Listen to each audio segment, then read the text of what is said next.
Well, hello there, my amazing artists. Welcome back to Art with me, Mrs. Knowles. We are going to be creating an abstract artwork today using color mixing. So here's my artwork. And color mixing is when you take the primary colors and we're going to create the secondary colors using those three primary colors. So you might remember that the primary colors are red, yellow, and blue, right? So we use the primary colors to mix all the other colors. So you have to have these three colors, red, yellow, blue, to start. So, and you cannot mix these three colors, you have to have them. So we're going to use red, yellow, and blue to create the secondary colors. So that they're called secondary because they come second, primary comes first. And here are the three colors that you get by mixing your primary colors. So orange, green, and purple. So those are the three secondary colors. So it's kind of like math a little bit because we add the colors together to get a secondary color. So if I add red plus yellow, do you remember what I'll get if I mix those two colors? I will get orange, right? So orange is the secondary color that is made by the two primary colors. Okay, if I mix red plus blue, do you remember what I get? I would get the secondary color of purple, yes. And then the last one, if I mix blue plus yellow, do you remember what that one is? Blue plus yellow equals green. So I'm able to make green, purple, and orange by mixing the three primary colors. So let's try it. All right, you can see my artwork a little bit closer now, and you can see that when my shapes overlap, that means they go on top of each other, what happens is that the color has mixed to create the secondary color. So you can see I have a yellow circle here and a blue circle there, and then where they overlap, it made green. Pretty cool, huh? And then here's a red and a yellow, and that makes orange, right? And red and blue makes purple. So you're gonna be able to create your secondary colors by mixing your primary colors. All right, so the first thing that I need you to do is grab a piece of paper. My paper is pretty large. It's 12 inches by 18 inches. But if you don't have that at home, just use something else. And you're also gonna need something to trace. I'm gonna trace a cup, but you can trace whatever you want. It could be a bottle of glue. It could be, I have a little sticker jar here. Maybe I decide to trace the sticker jar. So it can be anything that you want to trace. So I am first going to use my pencil and trace circles all over my paper. I want at least 10 circles, but you can just do however many you can fit on there.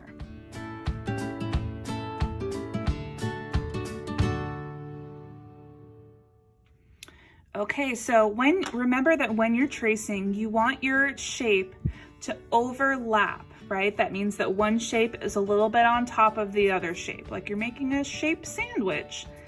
And they don't all have to overlap, but you just kind of want some of them to overlap because where they overlap, that's where you are going to get the mixing colors, right?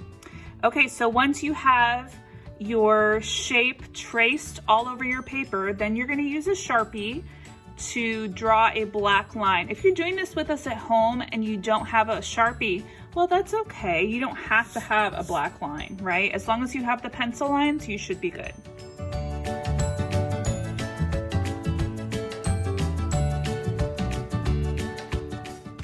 All right, to make my circles look a little bit neater, I'm just gonna use my eraser and clean up all the pencil lines.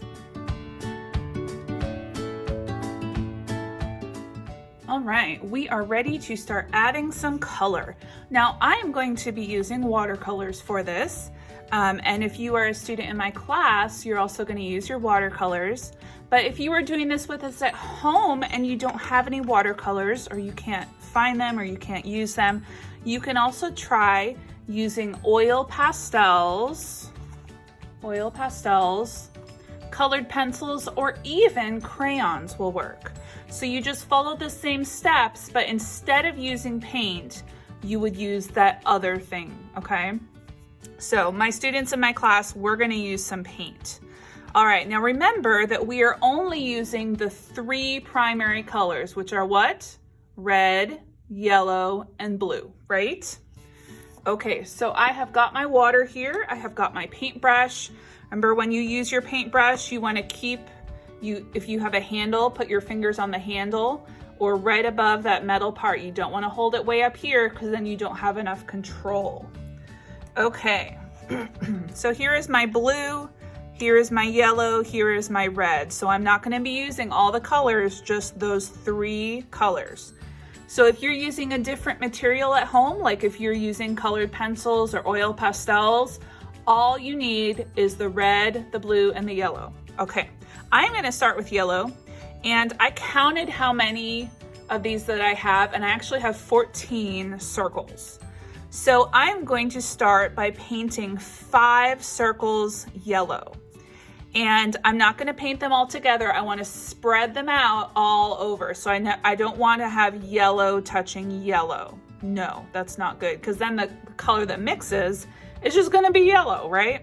Okay, so I'm gonna paint 5 circles all over my paper. And remember, when you use the watercolor, you dip your paintbrush in the water, you add a drip of water and stir it in a circle.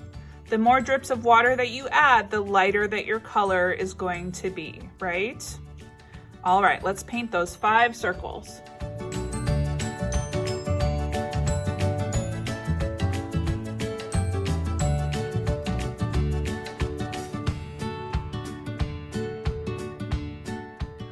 All right, I got those 5 yellow circles painted. So now I'm gonna start with red, and I'm gonna do 5 red ones. So remember, I have 14 circles. So if I have 5 yellow and 5 red, what's 5 plus 5? That's 10, right?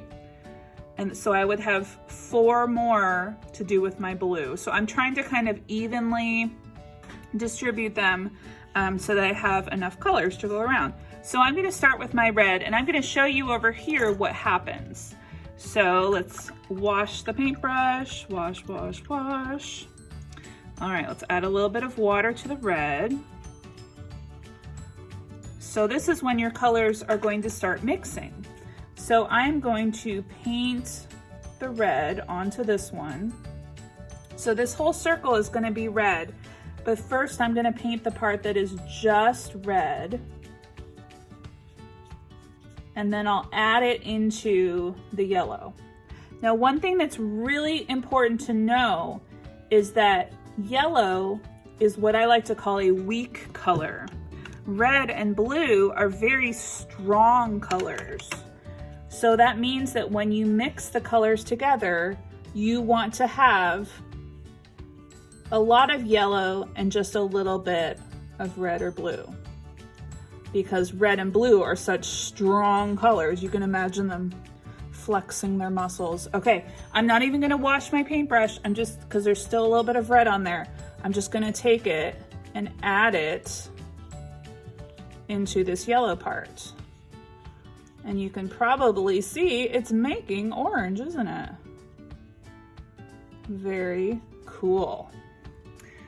Yeah, so now I'm going to paint 4 more of the red circles.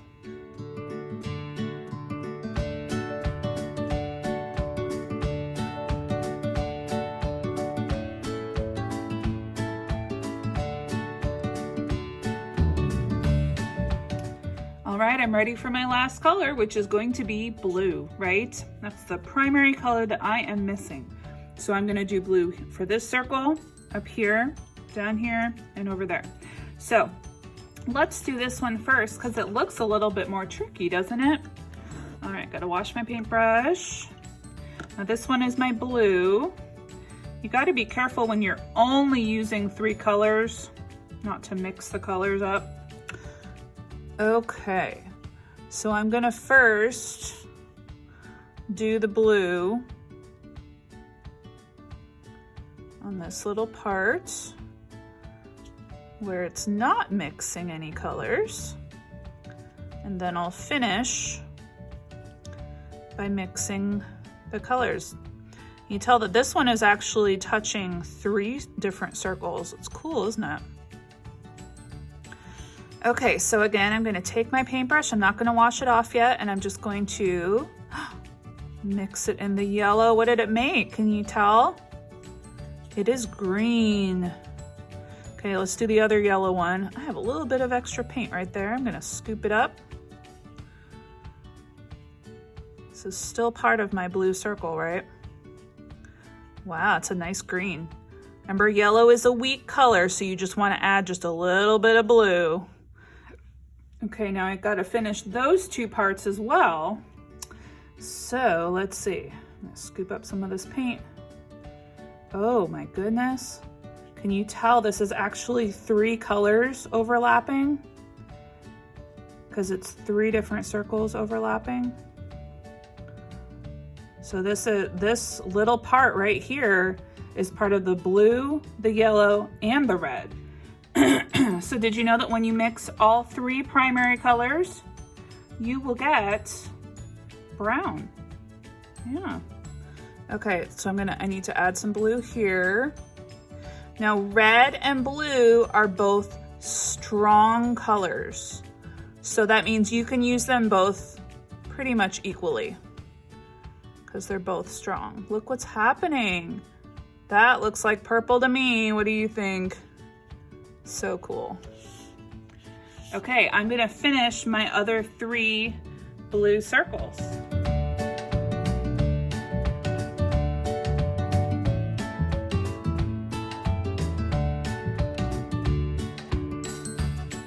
Look at those beautiful colors.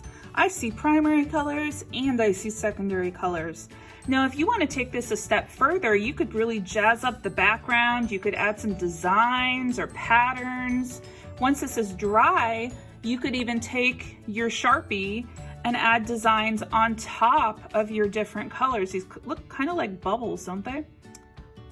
All right, artists, I hope you had a great time mixing your colors together, and I can't wait to see what you create. I'll see you later. Bye-bye.